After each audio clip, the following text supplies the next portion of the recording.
Have you ever felt like you were your own worst enemy? Like there was a force inside you, quietly undermining your efforts, holding you back from the things you truly desire?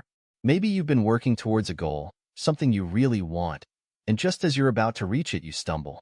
You make a mistake, a seemingly small one, but it throws everything off course. Or perhaps you find yourself procrastinating, putting things off until the last minute, even though you know it'll only cause more stress and anxiety in the long run. It could be in your relationships.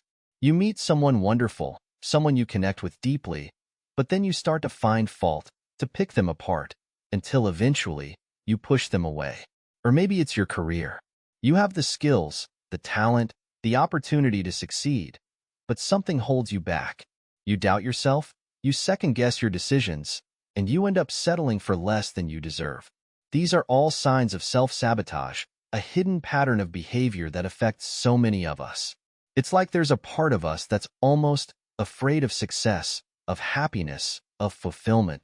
And so, unconsciously, we create obstacles. We make choices that lead us away from what we truly want. In this video, we're going to explore this phenomenon of self-sabotage. We'll uncover its roots, understand its hidden motivations, and most importantly, learn how to break free from its grip. Because the truth is, you are capable of achieving amazing things, of living a life filled with joy and purpose. But first, you need to learn how to overcome the forces within that are holding you back. This is a journey of self-discovery, a journey towards understanding and mastering the most complex and fascinating being you'll ever encounter, yourself. So, let's begin. Understanding self-sabotage. Now, you might be thinking, self-sabotage? That sounds a bit dramatic. I don't intentionally try to ruin things for myself. And you'd be right. Self-sabotage isn't usually a conscious, deliberate act. It's much more subtle than that. It operates in the shadows, whispering doubts in our ears, influencing our decisions in ways we don't fully understand. At its core, self-sabotage is a pattern of behaviors that prevent us from reaching our full potential. It's a disconnect between what we consciously want and what we unconsciously do. It's that inner voice that tells you you're not good enough, not smart enough, not worthy of love or success. It's the fear that whispers, what if you fail? What if you're not actually as talented as you think you are? And these fears, these insecurities, they have deep roots. They often stem from childhood experiences, from early messages we received about ourselves and the world around us. Maybe we were criticized for our mistakes, told we weren't good enough, or that we shouldn't aim too high. Maybe we witnessed our parents or caregivers struggling with their own self-doubt and limitations, and we unconsciously adopted those patterns as our own. Over time, these experiences shape our beliefs about ourselves and our capabilities. They create a kind of internal blueprint that guides our actions and choices, often without us even realizing it. And if that blueprint is filled with self-doubt and fear, it can lead us down a path of self-sabotage. Now, self-sabotage can manifest in many different ways. It's a chameleon, adapting to our individual personalities and circumstances. But there are some common forms that many of us can relate to. Think about procrastination. We all do it from time to time, but for some, it becomes a chronic pattern. That important project, that looming deadline. We put it off and put it off until the last minute, creating unnecessary stress and often compromising the quality of our work. Why? Often, it's because we're afraid of failure. We're afraid that if we actually put in the effort and still don't succeed, it will confirm our deepest fears about ourselves. Then there's perfectionism. Now, striving for excellence is a good thing, right? But perfectionism takes it to an extreme. It's the constant need to be flawless, to get everything exactly right. And because perfection is an impossible standard, perfectionists often end up feeling inadequate, never quite measuring up to their own expectations. They may even avoid taking risks or pursuing their goals altogether, for fear of making a mistake. And of course, there's negative self-talk. That inner critic that constantly berates you, telling you you're not good enough, not smart enough, not attractive enough. It's a relentless stream of negativity that erodes your self-esteem and undermines your confidence. These are just a few examples of how self-sabotage can show up in our lives. But at the root of it all, there's usually a fear of some kind. Fear of failure, fear of rejection, fear of success even. Fear of being seen for who we truly are, flaws and all. The hidden benefits of self-sabotage. Now, this might seem a little strange at first, but self-sabotage, as counterintuitive as it sounds, can actually serve a purpose. It can be a way of protecting ourselves, a defense mechanism against something we perceive as even more threatening than failure or disappointment. Think about it this way. If you never truly try, if you always hold yourself back, then you never have to face the possibility of truly failing. You can always tell yourself, well, I could have succeeded if I had really tried. It's a way of maintaining a sense of control, of avoiding the vulnerability that comes with putting yourself out there and risking rejection or disappointment. Self-sabotage can also be a way of avoiding discomfort. Growth, change, stepping outside of our comfort zones. These things can be challenging, even painful at times. And so, we may unconsciously sabotage our efforts as a way of staying in familiar territory, even if that territory isn't particularly fulfilling. For example, imagine someone who's stuck in a dead-end job. They dream of starting their own business, of pursuing their passion, but they never seem to take the necessary steps. They procrastinate, they make excuses, they find reasons why it's not the right time. Why? Because starting a business is scary. It requires taking risks, facing uncertainty, and potentially failing. And so, they stay in their comfort zone, even if it means sacrificing their dreams. Now, in the short term, self-sabotage can actually provide some benefits. It can offer a sense of relief, a way of avoiding anxiety or pressure. If you procrastinate on a project, you get to avoid the stress of working on it, at least for a while. If you avoid intimacy, you don't have to worry about getting hurt or rejected. But these short-term gains come at a high cost. In the long run, self-sabotage can lead to a cycle of frustration, disappointment, and even depression. It can prevent us from achieving our goals, from forming meaningful relationships, and from living a life that is truly fulfilling. It's like we're trapped in a cage of our own making, held back by our own fears and insecurities. But the good news is, that cage door is not locked. We have the key. We just need to find it and learn how to use it, breaking free from self-sabotage. So, how do we break free from this cycle of self-sabotage?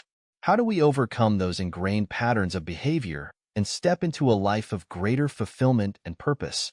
Well, it's a journey, not a quick fix. It takes time, effort, and a willingness to confront those parts of ourselves that we may have been avoiding for a long time. But it's a journey that's absolutely worth taking. One of the most powerful tools we have in this journey is self-awareness. The first step to overcoming self-sabotage is to recognize it, to become aware of those thoughts, feelings, and behaviors that are holding us back, to pay attention to that inner critic, to those moments of hesitation, to those patterns of procrastination or avoidance. Once we start to see these patterns clearly, we can begin to challenge them. We can ask ourselves, is this thought really true? Is this fear really justified? What's the worst that could happen if I actually went for what I want? Now, this process of self-reflection can be uncomfortable at times. It may bring up difficult emotions or memories, but it's essential if we want to break free from the grip of self-sabotage. Another key strategy is to cultivate mindfulness. Mindfulness is about being present in the moment, without judgment. It's about noticing our thoughts and feelings without getting carried away by them. When we're mindful, we can observe our self-sabotaging tendencies as they arise, and we can choose to respond differently. For example, if you notice yourself starting to procrastinate, you can take a deep breath, acknowledge the feeling, and then gently redirect your attention back to the task at hand. It's about breaking those automatic patterns of behavior and making conscious choices. Goal setting can also be a powerful tool in overcoming self-sabotage. When we set clear, achievable goals, we give ourselves something to strive for. We create a sense of direction and purpose. And as we make progress towards our goals, we build confidence and momentum, which can help to counteract those self-sabotaging tendencies. But it's important to set realistic goals and to break them down into smaller, manageable steps. This can help to prevent overwhelm and make the journey feel less daunting. And speaking of daunting, let's talk about that inner critic, that voice of self-doubt that can be so persistent and so destructive. One of the most effective ways to combat negative self-talk is to cultivate positive self-talk. This means replacing those critical, judgmental thoughts with encouraging, supportive ones. It's about treating yourself with the same kindness and compassion that you would offer to a friend. It's about recognizing your strengths, celebrating your accomplishments, and forgiving yourself for your mistakes. Now, everyone's journey is unique. The specific triggers for self-sabotage will vary from person to person. So, it's important to take some time to identify your own personal triggers. What are the situations, the thoughts, the feelings that tend to lead you down that path of self-sabotage? Once you've identified your triggers, you can start to develop coping mechanisms. These might include things like mindfulness practices, relaxation techniques, or positive affirmations. It's about having a toolbox of strategies that you can draw on when those self-sabotaging tendencies start to creep in. Remember, this is a journey, not a destination. There will be setbacks along the way.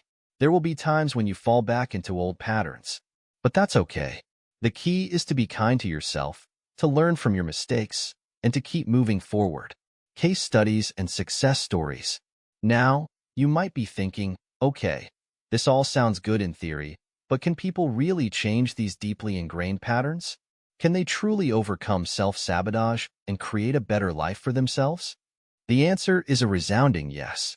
And to prove it, let's look at some real-life examples of people who have done just that. Story 1. The artist who found her voice. Imagine a woman named Sarah, a talented artist who had always dreamed of showcasing her work in a gallery. But fear held her back. Fear of rejection, fear of criticism, fear of being seen as not good enough.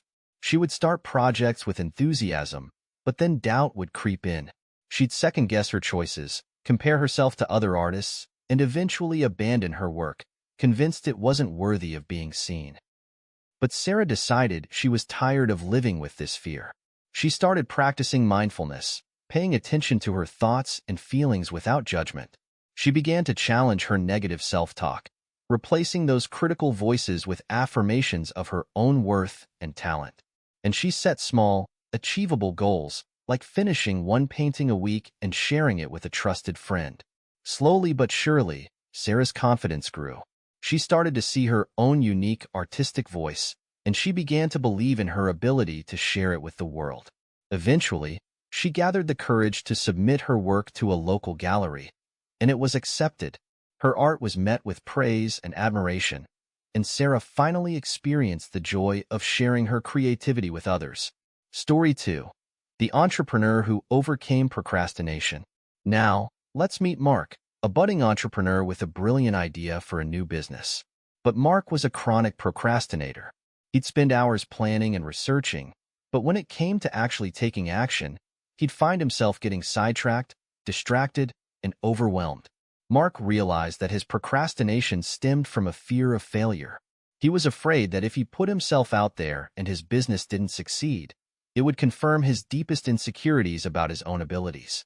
So, Mark started to address his fear head-on. He broke down his goals into smaller, more manageable steps. He created a schedule and stuck to it, even when he didn't feel like it. And he surrounded himself with supportive people who believed in his vision. With each small step, Mark's confidence grew. He started to see that he was capable of making progress, of overcoming challenges, and of achieving his goals. His business started to take shape, and eventually, it launched successfully. Mark had not only overcome his procrastination, but he had also created something meaningful and fulfilling.